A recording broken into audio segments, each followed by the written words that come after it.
প্রমাণ করে 1971 সালে এই রাজাকার আল বদর বাহিনী বাংলাদেশের সূর্য সৈনিকদের উপরে কিভাবে নির্মমভাবে হামলা, হত্যা, ধর্ষণে তারা নিয়োজিত ছিল।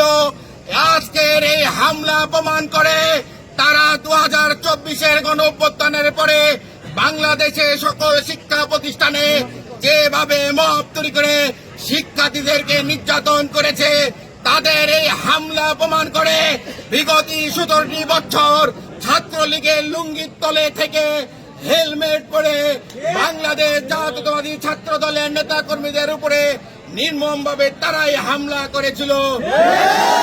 নেতৃবৃন্দ, প্রতিটি অভিনয়ে, প্রতিটি চরিত্রে দুটি চরিত্র থাকে, একটি নায়কের চরিত্র আর একটি ভিলেনের চরিত্র, একটি ভূতের চরিত্র।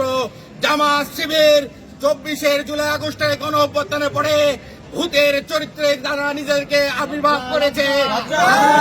স্পষ্টভাবে বলতে চাই, সুষ্ঠুভাবে রাজনীতি করতে হবে।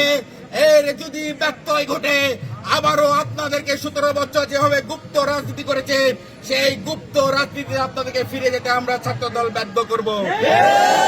যদি বাংলাদেশে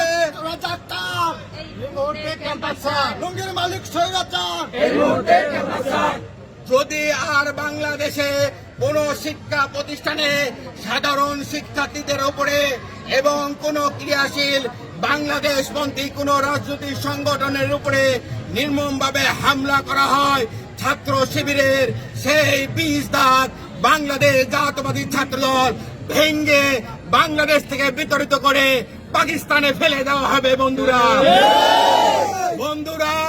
আজ থেকে বাংলাদেশে জামাত শিবিরের রাজনীতি নিষিদ্ধ রাজনীতি করার আহ্বান জানিয়ে বাংলাদেশ জাতীয়তাবাদী ছাত্র দলের প্রতিটি নেতা কর্মীদেরকে উদাত্ত আহ্বান করব, আপনারা হলে হলে এবং স্টলে, লাইব্রেরিতে এই জামাত শিবিরের সন্ত্রাসীদের রাজনীতি নিষিদ্ধ করার আবারও আন্দোলন করার আহ্বান জানিয়ে এখানে আমাদের বক্তব্য শেষ করছি।